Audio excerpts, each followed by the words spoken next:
नमस्कार, मैं हूं सौरभ त्रिपाठी। आप देख रहे हैं प्रदेश का सबसे भरोसेमंद news channel India news Uttar Pradesh Uttarakhand. इंसानियत और जुर्म का पुराना नाता है। हमारे चारों ओर फैला जुर्म का मकड़ जाल।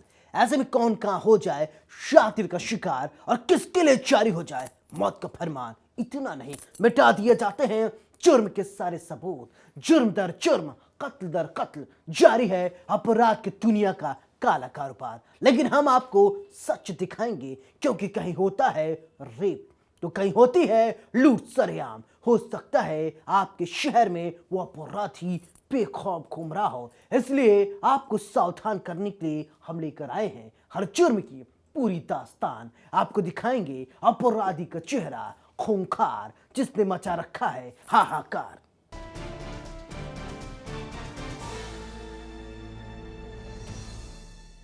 गाजियाबाद से एक हैरान कर देने वाली खबर सामने आई है। यहां 6 महीने की मासूम बच्ची को पहले बंधक बनाया गया। इसके बाद गन पॉइंट पर उसके मां को भी बंधक बना लिया गया। परिवार के एक एक सदस्य को बंधक बना लिया गया। फिर इसके बाद 6 लाख रुपए कैश लूट लिए गए। इसके बाद घर में जो भी ज्वेलरी थी उसे लूट लिया गया। सवाल ये खड़ा होता है, आखिरकार बदमाश अपराधी इतने बेखौफ कैसे हो गए हैं? क्यों नहीं लग पा रहा है इन पर लगाम? ये रिपोर्ट देखिए। पहले बच्ची को धमकाया, फिर की जमकर लूटपाट। 4 महीनों के लिए बनाया बंधक। बच्चे की मां को भी रखा गन पॉइंट पर। दहशत में रह रहे हैं घर के दूसरे सदस्य। डराया, धमकाया, 15 लाख लूट ले गए। वारदात से मचा हाहाकार। गाजियाबाद में 6 महीने की बच्ची को 4 बदमाशों ने बंधक बनाकर कारोबारी के घर से करीब 15 लाख रुपए की लूट की वारदात को अंजाम दिया है।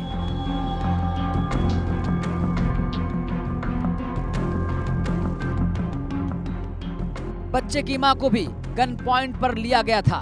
इसके अलावा घर में मौजूद दूसरे सदस्यों को भी डराया, धमकाया गया। वारदात दिन दहाड़े अंजाम दी गई, जिससे सुरक्षा पर सवाल उठ रहा है। मामला गाजियाबाद के पौष इलाके नेहरू नगर 3 का है। यहां पर कारोबारी का परिवार रहता है। प्रॉपर्टी कारोबारी का परिवार होने की वजह से घर में नकदी आमतौर पर रखी होती है। बताया जा रहा है कि करीब 6 लाख की नकदी घर में रखी हुई थी।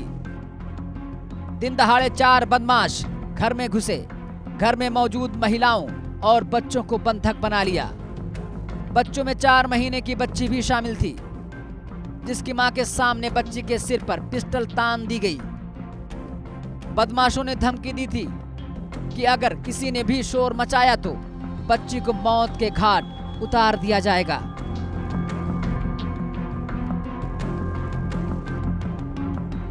बाकी लोगों को भी गन पॉइंट पर ले लिया गया और घर में रखी हुई नकदी के अलावा करीब 25 तोले सोना लूट ले गए।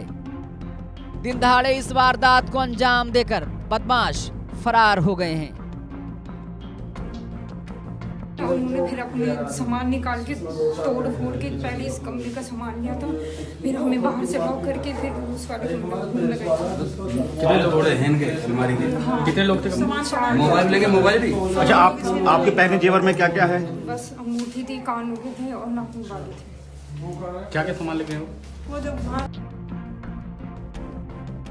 आपको याद दिला दें कि गाजियाबाद में धारा 144 को अप्रैल महीने तक के लिए बढ़ा दिया गया है। चुनावी सुरक्षा के चलते भी व्यवस्था काफी चाक चौबंद है, मगर उसके बावजूद बदमाशों के हौसले लगातार बुलंद हो रहे हैं। पिछले 2 हफ्ते में ही स्नैचिंग के करीब 4 से 5 ऐसी वारदातें सामने आ चुकी हैं, जिसमें सीसीटीवी भी पुलिस के पास है, मगर बदमाशों का सुराग लगा पाने में पुलिस नाकाम साबित हो रही है। इतनी कड़ी व्यवस्था के बीच भी अगर बदमाश पुलिस को गच्चा देकर फरार हो जाते हैं। ये निखिल बाटी सन ऑफ गुलाब बाटी इनके घर पे एक घटना हुई है। इनके द्वारा बताया गया है कि लगभग 4 लोग आए थे दोपहर के टाइम पे इन्होंने, और लगभग 4 लाख रुपए कैश और कुछ ज्वेलरी, जो अभी ये पूरी उसकी सूची प्रदान करेंगे, अभी उपलब्ध नहीं करवा पाए हैं पुलिस को। इसकी लूट हुई है। घर में जो निखिल भाटिया उनकी वाइफ और बच्चे मौजूद थे, उनको बांध करके और ये घटना कारित करना बताया गया है। उन्हें सभी पहलुओं पे गहराई से उसकी छानबीन की जा रही है और जैसे कोई पता चलता है तो उसके बारे में बताया जाएगा। सर कितने की ज्वेलरी बता रहे हैं? ज्वेलरी अभी बता नहीं पा रहे हैं, मैंने खुद बात की है, कहते माँ बाप से पूछ के बताएंगे कि कितना कहाँ पे रखा हुआ था। अभी जो निखिल हैं यहाँ पे मौजूद हैं, और उनको बताया है कि अपने चेक करके उसकी एक सूची दे देंगे ताकि पता चले कि ज्वेलरी कितनी थी। पुलिस जांच कर रही है। अब देखने वाली बात होगी कि पुलिस कब आरोपियों को गिरफ्तार कर सलाखों के पीछे भेजती है। इंडिया न्यूज के लिए गाजियाबाद से जतिन गोस्वामी की रिपोर्ट।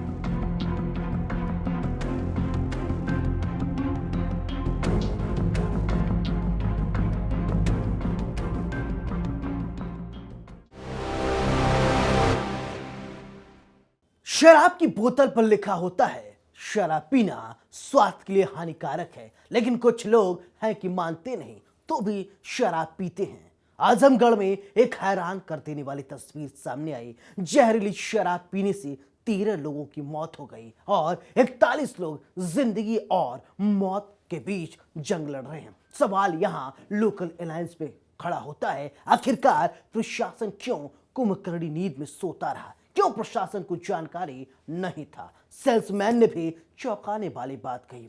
जब गांव वालों ने कहा शराब का रंग बदला है, तो उसने कहा माल यही है, पीना है पियो या मत पियो। आखिरकार इतनी बड़ी लापरवाही क्यों की गई? रिपोर्ट देखिए। जहरीली शराब ने ले ली जान, कई लोगों की मौत, 41 लोग जिंदगी और मौत के बीच। 3 दिन से अजीब लग रही थी शराब।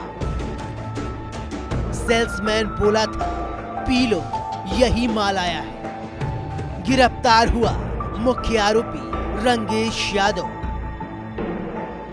शराब की बोतल पर लिखा होता है शराब पीना स्वास्थ्य के लिए हानिकारक है, फिर भी लोग नहीं मानते और शराब पीते हैं। लेकिन अगर शराब में जहर भरी हो तो कहना ही क्या है।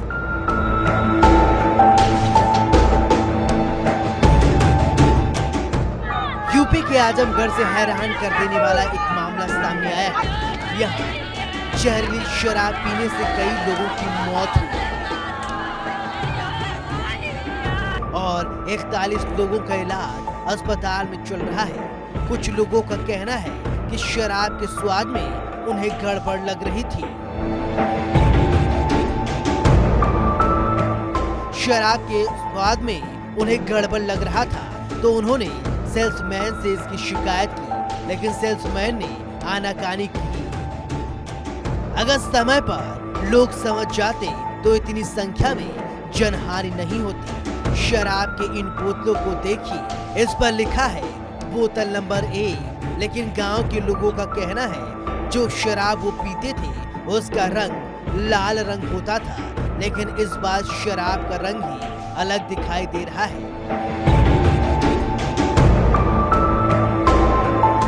यहाँ माहौल कस्बा स्थित सरकारी ठेके से 3 दिन से जहरीली शराब बिक रही थी, लेकिन चुनावी मौसम होने के बाद भी आबकारी विभाग और स्थानीय पुलिस ने गंभीरता नहीं दिखाई। इसके साथ ही लोकल इंटेलिजेंस यूनिट भी पूरी तरीके से फेल साबित हुई। अगर समय पर जाग जाते तो आज इस गांव में रोने का चित्कार नहीं सुनाई देता। लेकिन अफसोस किसी को फुर्सत कहाँ है गरीबों के लिए। आजमगढ़ के जिला अस्पताल में भर्ती माहौल और उसके आसपास के गांव के लोगों ने बताया कि वो लोग रोजाना काम धंधे से खाली होने के बाद 70 रुपए की बोतल नंबर 1 देसी शराब खरीद कर पीते थे, लेकिन पिछले 3 दिनों से शराब की खुशबू मिट्टी के तेल की तरह लग रही थी। ग्रामीणों ने सेल्समैन से ये बात कही, शिकायत की, लेकिन सेल्समैन नहीं सुना। उसने कहा, पी लो, कुछ नहीं होगा, इस बार यही माल आया है। लोगों का कहना है कि अब तक वो लाल रैपर वाली बोतल नंबर 1 की शराब पीते थे, पहली बार नीले रैपर वाली बोतल नंबर 1 पिए और वो मिलावटी होने की वजह से सब कुछ गड़बड़ हो गया। इनकी सरकार में इनकी पार्टी के ही लोगों ने गुंडे हो, अपराधी हो, आतंकी हो या शराब बेचने वाले माफिया हो, निर्दोष लोगों की जान को लेने का काम किया है। लेकिन अखिलेश यादव फिर चुप। ये रंगेश अखिलेश का खेल। अच्छा, ये कहाँ से दारू ले ले? आधी शीशी दारू पिए रहे ठीक से। कहाँ से? माहौल वाले से। माहौल वाले केकरे की बार से? रमाकांत की यहाँ से। अच्छा, रमाकांत के टीका यहाँ है? अच्छा, ये बाट है बाईपास स्कूल बगले। अच्छा, मिडिल स्कूल बगले है। सेल्समैन की बातों में आकर ग्रामीणों ने शराब पी ली और 13 लोगों की जिंदगी चली गई, जबकि 45 लोग अस्पताल में जिंदगी और मौत के बीच अभी जंग लड़ रहे हैं। पुलिस ने जहरीली शराब कांड मामले में पूर्व बाहुबली सांसद रमाकांत यादव के भतीजे रंगेश यादव सहित 5 आरोपियों के खिलाफ हत्या का मुकदमा दर्ज कर गिरफ्तार कर लिया है। वहीं थाना से मित्तुपुर से, तो फिर दोबारा हो रहा है, तो इस पर क्या कहेंगे आप? पहले जो घटना हुई थी, लगभग 1 साल पहले घटना हुई थी, उसमें पुलिस के द्वारा गैंगस्टर एक्ट की कार्रवाई की गई है। जितने भी लोग थे उनकी 14(1) के गैंगस्टर एक्ट के अंतर्गत प्रॉपर्टी जब्त की गई है। अब ये घटना हुई है, दुखद घटना है। हम लोग लगातार इस प्रयास में है कि जितने भी लोग हैं पहले सबका चेकअप करा लिया जाए, उनको बेहतर उपचार उपलब्ध करा दिया जाए। 2 लोगों को हिरासत में लिया गया है। जो भी लोग शामिल होंगे किसी भी प्रकार से, उन सबको बहुत कठोर कार्रवाई गैंगस्टर एनएसए 14(1) के अंतर्गत उनकी प्रॉपर्टी जब्त करें, ये सारी कार्रवाइयाँ की जाएंगी। अभी हमारी फर्स्ट प्रायोरिटी है कि जो भी लोग यहाँ के रहने वाले हैं उनको बेहतर से बेहतर उपचार दिलाया जाए, प्राइमरी चेकअप सबका होगा। सर, अभी हाल ही में समय क्यों होता है ये घटना हुई है? घटना के जितने भी कारण हैं, जो भी इसके कारक हैं, सबके बारे में गहनता से जांच की जाएगी, कठोर कार्रवाई की जाएगी। इससे पहले भी कई जिलों से जहरीली शराब की खबरें सामने आई थी। स्थानीय लोग उसे पिए और मौत की खबर सामने आई थी। ऐसे में सवाल खड़ा होता है, क्या संबंधित विभाग के अधिकारियों को इस बारे में जानकारी नहीं होती? जब कोई घटना घटित होती है और इस तरह की जहरीली शराब से कई परिवारों में चीख पुकार मचती है और कई लोग अपनों को खो देते हैं, तब जिम्मेदार अधिकारी कुंभकर्ण नींद से जागते हैं। खैर, अब देखने वाली बात होगी कि इस पूरे मामले को लेकर प्रशासन क्या कुछ कार्रवाई करती है।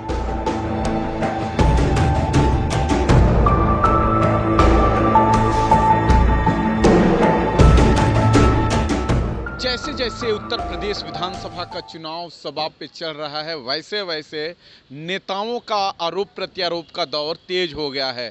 भारतीय जनता पार्टी के चुनाव के सह प्रभारी और केंद्रीय मंत्री अनुराग ठाकुर ने हमला करते हुए अखिलेश यादव पे आरोप लगाया कि जो जनता की जान लेते हैं, चाहे वो भ्रष्टाचारी हो, आतंकी हो, माफिया हो, वो उस पर अखिलेश यादव मौन रहते हैं और अखिलेश और रंगेश का खेल बंद होना चाहिए। देखने वाली बात है कि उसके बाद अखिलेश यादव का क्या प्रतिक्रिया आती है। सहयोगी सूरज के साथ रजनीश पांडे, इंडिया न्यूज, लखनऊ। मुजफ्फरनगर में एक प्रधानपति को गुस्सा आ गया। गुस्सा इस कदर आया कि एक युवक को सरेआम जूता निकालकर जमकर पीटा। सवाल यह खड़ा होता है, आखिरकार किसी को पीटने का अधिकार किसने दिया है? इतना गुस्सा क्यों आता है भाई? दबंग प्रधान का अमानवीय चेहरा, गले में पट्टा डालकर जूतों से पिटा। प्रधानपति का विरोध बड़ा महंगा। किसने दिया पीटने का अधिकार? इन तस्वीरों को गौर से देखिए, कैसे एक युवक के गले में रुमाल का पट्टा बनाकर सड़क पर घसीटा जा रहा है और उसे घसीट कर लाया जा रहा है। पीछे एक शख्स खड़ा है, सफेद पाजामा और कुर्ता पहने हुए। पीछे से आता है, जूता निकालता है।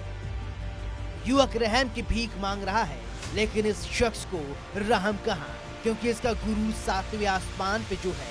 गांव के लोगों ने इसे प्रधान जो बना दिया है, तो खुद को राजा नहीं समझेगा तो क्या समझेगा। देखिए इस बेशर्म इंसान को कैसे शर्म नहीं आ रही है, कैसे एक युवक की जूतों से पिटाई कर रहा है। देखिए इस 55 सेकंड के वीडियो में करीब 9 जूते मारे गए, लगातार गाली दिए जा रहे हैं, गाली पर गाली ये शख्स दे रहा है। देखिए कैसे लगातार ये शख्स जूता बरसा रहा है, कैसे सरेराह गुंडाई कर रहा है। आपके टीवी स्क्रीन पर दिख रही तस्वीर यूपी के मुजफ्फरनगर से सामने आई है, जहां एक दबंग प्रधान की दबंगई सामने आई है। चलिए आपको इस वीडियो के पीछे की हकीकत बताते हैं, आखिर युवक की पिटाई क्यों की गई।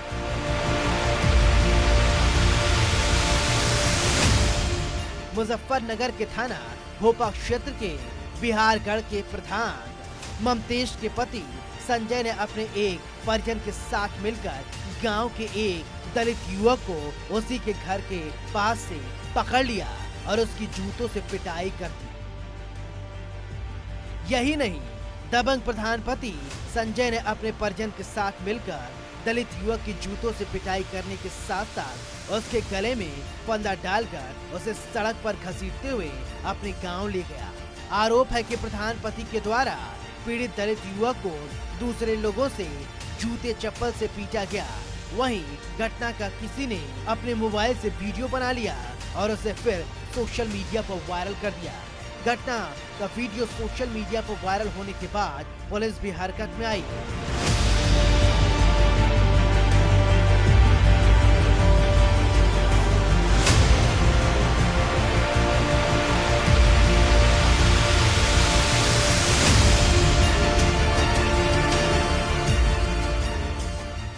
बताया जा रहा है दलित समाज के दो पक्षों की एक पंचायत बुलाई गई थी। इसमें फैसला सुनाने के लिए ग्राम प्रधान ममतेश सिंह चौहान का पति संजय, उसके फूफा ओम प्रकाश पहुंच गए। बिरादरी की पंचायत में ठाकुर प्रधान पति को देखकर वहां एक दलित युवक जिसका नाम काला बताया जा रहा है, उसने विरोध किया। काला ने कहा कि हमारी बिरादरी का मामला है, हम लोग निपट लेंगे, आप लोग पहले कहाँ थे। बस इसी बात पर ठाकुर संजय और उसका रिश्तेदार कमलेश भड़क गया और दलित युवक काला से मारपीट की कोशिश करने लगा। विवाद बढ़ा तो पंचायत में मौजूद लोगों ने समझा बुझाकर मामला शांत कराया, लेकिन कुछ देर बाद ग्राम प्रधान पति और उसके एक रिश्तेदार द्वारा दलित युवक के गले में फंदा डालकर बीच सड़क पर घसीटते हुए जूतों से पिटाई करने का मामला सामने आ गया। जनपद मुजफ्फरनगर में आज एक वीडियो वायरल हुआ है थाना भोपा क्षेत्र के अंतर्गत, जिसके अंदर एक युवक की दो लोगों के द्वारा मारपिटाई करी जा रही है। इसमें अवगत कराना है कि दोनों ही लोगों को, जिसमें से एक उसी गांव के प्रधान का पति है और उसके साथ एक व्यक्ति और है, दोनों ही गांव बिहारगढ़ थाना भोपा क्षेत्र के रहने वाले हैं। दोनों को घटना के तत्काल बाद पुलिस के द्वारा गिरफ्तार कर लिया गया है।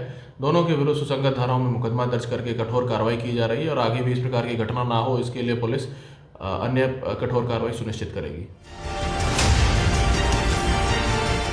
इस वारदात के बाद सवाल खड़ा होता है, किसी को इस तरह से पीटने का अधिकार किसने दिया है। खैर, अब देखने वाली बात होगी पुलिस आरोपी के खिलाफ क्या कुछ कार्रवाई करती है। इस तरह के लोगों को ऐसी सजा मिलनी चाहिए ताकि जूता मारने से पहले 100 बार नहीं 1000 बार सोचे या फिर जूता नाम से ही कांप उठे। इंडिया न्यूज के लिए मुजफ्फरनगर से धर्मेंद्र की रिपोर्ट।